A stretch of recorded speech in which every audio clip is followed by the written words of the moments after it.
Presidente dos Estados Unidos, Donald Trump, intensifica sua estratégia, ao mesmo tempo em que busca protagonismo internacional e endurece o controle interno. Eu sou o Guilherme Moura. E eu sou o Pedro Penelas. E esse é o Degrau da Política. No programa de hoje, exclusivamente, o Lucas Hatch está ausente. Esperamos ele aí já nos próximos programas.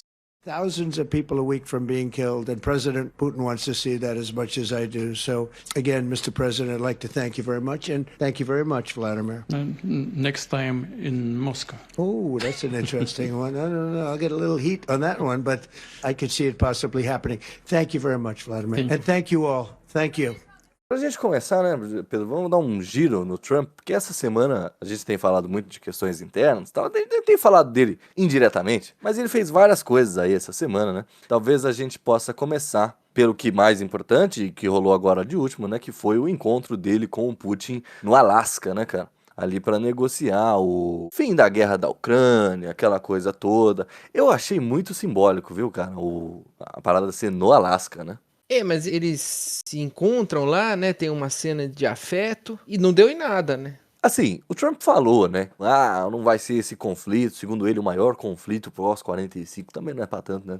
Mas certamente talvez seja o maior conflito do século XXI. Isso talvez seja. Por enquanto, né? Porque tem muita coisa, né? Claro. Mas ele mesmo falou que, olha, não vai ser esse grande conflito aí que nós vamos resolver numa sentada só. Mas eu achei engraçado como, assim, ele escolhe o Alasca, que é um território historicamente russo-americano, né? Tem a compra do Alasca, etc e tal. E é o lugar, assim, se você pegar geograficamente, mais longe possível da Europa, né, cara? Olha só.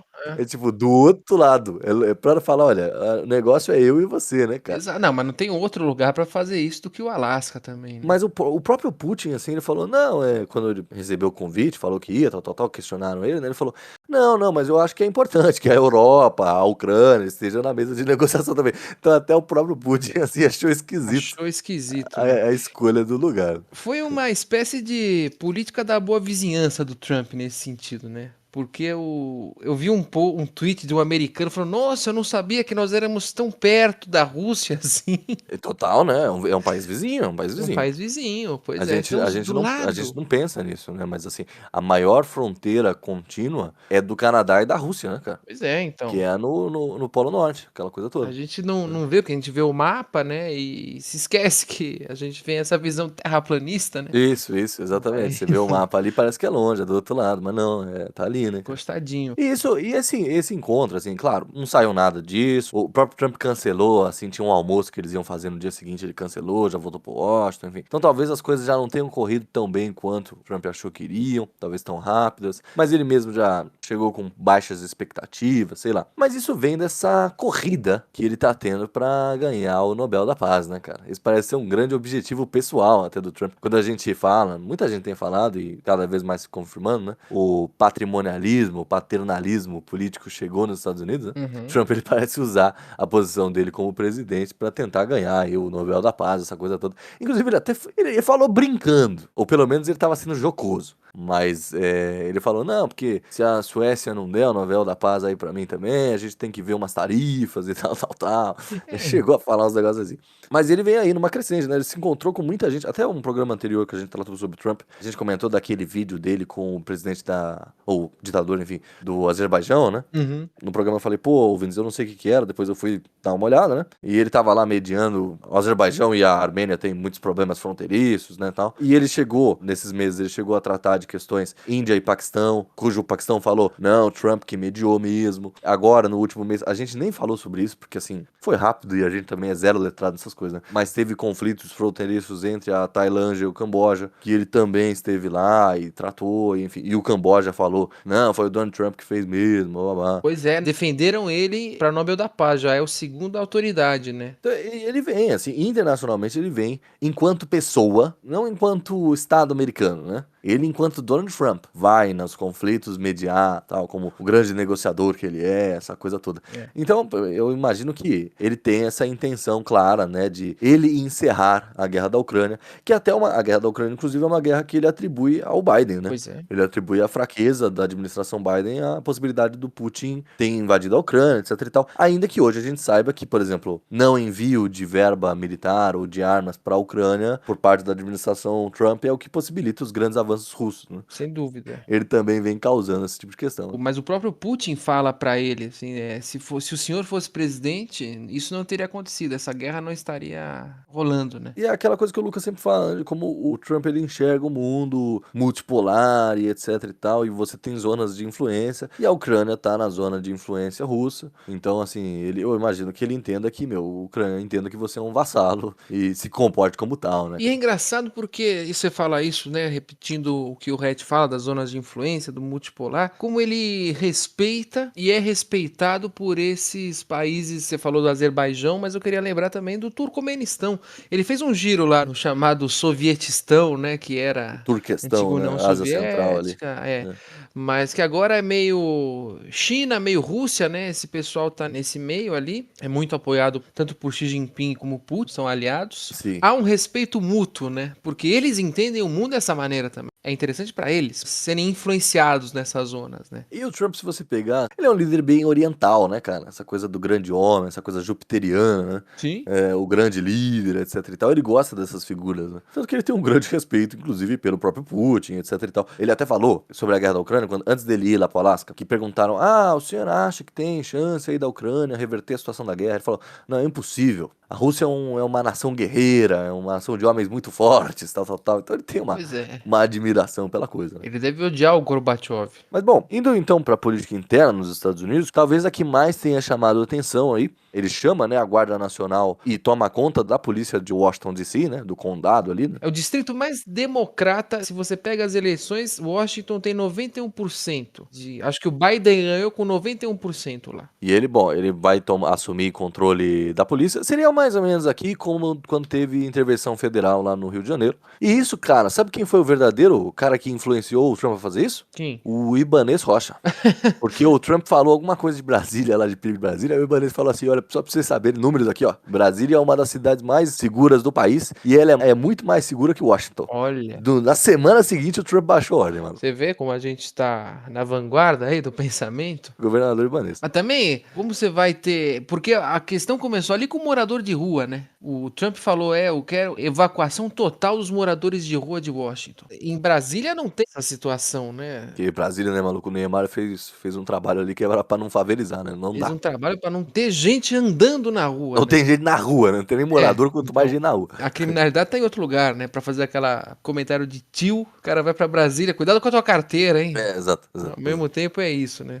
Mas ele jogou a questão da Guarda Nacional e toda vez que ele tem uma medida assim de federalização, de intervenção, eu lembro de uma conversa que nós tivemos em off aqui, eu, você e o Rhett, do quando o governo Trump seria considerado um autoritarismo, né? Um governo autoritário. E o Rhett fala sempre de quando ele contestar a Suprema Corte. Sim. Agora, eu já venho achando que contestar a Suprema Corte seja um segundo passo, porque ele já vem jogando essa carta de intervenção em Washington. Tem a questão que a gente vai falar mais pra frente um pouco, que é a questão da interferência nos condados, né? O que ele quer fazer no Texas, por exemplo. Uhum. Que, assim, tratando-se de colégio eleitoral americano, eu tenho um pouco de dificuldade pra entender, não o funcionamento da eleição, dos delegados, isso é muito simples. Agora, ali dentro, porque eles mostraram ele tentando redesenhar um mapa que dificulta seriamente a eleição de um democrata lá, porque ele costuraria os condados no Texas de modo a uma zona democrata retornar republicana, entendeu? Isso. Interferir nisso já é autoritário, mas a guinada mais autoritária, mais até do que a intervenção federal em Washington, para mim, foi uma que ele tomou há 2 semanas, que ele demitiu a Erica McIntyre, que era quem fornecia os dados de emprego e desemprego nos Estados Unidos, deu resultados nada animadores, e ela foi demitida sob a anuência do secretário do Tesouro, que é o Scott Bessent, o secretário do Trabalho. Ou seja, já tem uma guinada autoritária no controle de dados, né, também. Já vai ter um controle populacional, mas isso de intervenção federal, a gente entende como um gesto demais para uma das cidades mais pacíficas dos Estados Unidos, que é Washington, se eu não me engano. Mas é uma decisão urgente, mas compreensível. Agora, demitir alguém por mostrar dados que a pessoa não concorda, aí pra mim já é a guinada mais autoritária. Não, porque na questão de Washington DC, você consegue colocar que, realmente as cidades americanas estão vivendo uma crise urbana, cuja violência pública política e esse tipo de questão impactam muito. E o Trump é esse cara que, não, eu resolvo, eu sei, eu blá. E ele tem, todo grande imperador precisa da sua capital, né, cara? Então ele Exato, vai querer passar Washington como esse lugar, esse ambiente de ordem, tal, faz todo sentido. Sobre as demissões, você até pode justificar, o que foi a justificativa, é que, olha, se os números estão ruins é porque esse funcionário não está desempenhando seu papel adequadamente, então nós vamos trocar. Tá, mas aí em que momento assim eles vão parar de entregar também os dados reais, né? Vão começar a maquiar as coisas pra parecer que são melhores do que são, porque senão eles sabem que eles vão ter a cabeça cortada, sabe? Pois é. Esse tipo de coisa aconteceu no Brasil, inclusive no governo Dilma. As pessoas não entregavam as coisas pra Dilma porque sabiam que teriam as cabeças cortadas, etc e tal. Então assim, começa a ter problemas com isso, né? E o seu chefe tá sempre trocando ali, até pra que ele tenha ali uma autoridade maior sobre a coisa, né? Sim, Ele ser o grande chefe sempre, assim, né? Autoridade sempre implacável, né, cara? Agora, a mudança nos distritos pra favorecer a eleição de midterm, isso é bizarro mesmo. Pois é, Isso é bizarro. isso é surpreendente. É isso que você falou, né? Do brasileiro tá meio acostumado com o negócio do IBGE, né? Todo mundo fala um pouco mal do Márcio Ponchman aqui, essa coisa de alteração de dados, mas isso me deixou chocado porque um comentarista político, que é o Thomas Friedman, escreveu um texto brilhante no Estadão sobre isso e me deixou assustado. Né? E acho que pro americano isso assusta. Mas essa coisa da intervenção das midterms mostra um sinal um pouco de enfraquecimento, né? Porque eu já li em alguns jornais, comentaristas políticos lá dos Estados Unidos já trabalham com um cenário em que o Trump vai perder a maioria. E eu imagino que isso vai ocorrer mesmo, até porque a gente tá numa onda de decrescente da popularidade dele, né? Pois é, e assim, duas figuras que podem dar respostas a isso, porque um já deu uma resposta clara, que é o Gavin Newsom, da Califórnia, que você lembra que nos últimos programas que a gente fala dele, eu nunca trato ele como um pré-candidato. Sim, então uma vez eu trouxe ele como o cara mais forte democrata, vocês falaram que não era. Eu achava que não, mas, cara, ele vem sendo o cara mais eloquente, né? Bate de frente, né, com o Trump. Não só isso, mas que tem peito pra bater de frente. Ele seria sabe uma analogia parecida? É o Dória. Como assim? Porque qual que é o problema do Gavin Newsom? Ele é ex-prefeito de São Francisco, que é a capital mais liberal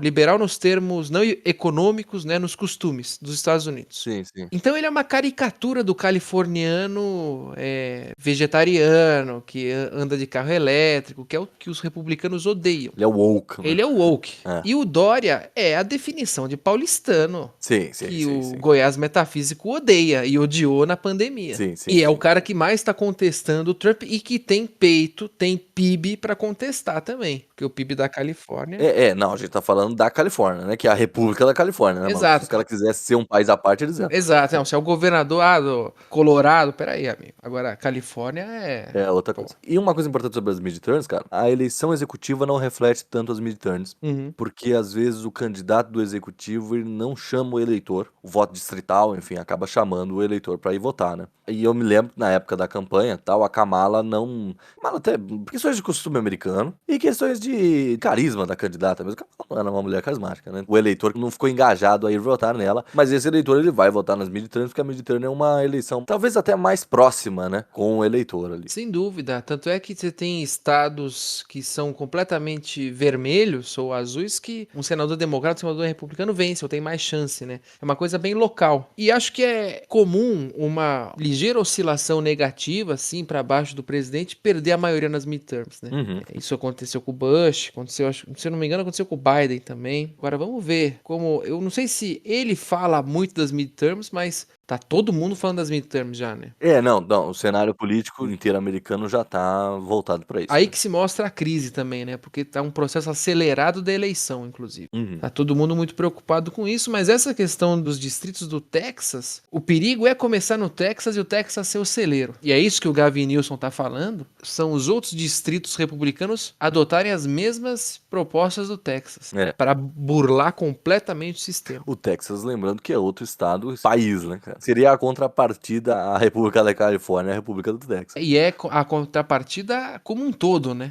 São antagônicos por completo. Mas os democratas, eles têm essa chance nas midterms, puxadas pelo Gavin Newsom, e numa popularidade que quem vem liderando um despertar, que nós já falamos, é a ala mais à esquerda, né? Sim. E aí não tô falando que os democratas vão virar à esquerda nos midterms, não, mas que adotassem a tática do Zoran Mandami, de Nova York. Uhum. Tudo bem que Nova York é uma cidade também ultraliberal, mas é o cara que tem feito o que a direita fez aqui no Brasil, ou o que o Milei fez na Argentina, um cara que é pequeno, não tinha espaço no partido, Sim. e aí começa a dominar as redes sociais. E foi isso que fez os democratas perderem, a falta de carisma da Kamala Harris, como você bem falou, e também a falta de não saber lidar com o celular. Os democratas certamente ainda estão muito ligados às televisões. E aí, não que o Trump também não esteja lá com a Fox News, tal, mas é um outro tipo de comunicação. E o desafio lá é ainda maior na medida em que as Big Techs são todas com o Trump, né? Uhum, uhum.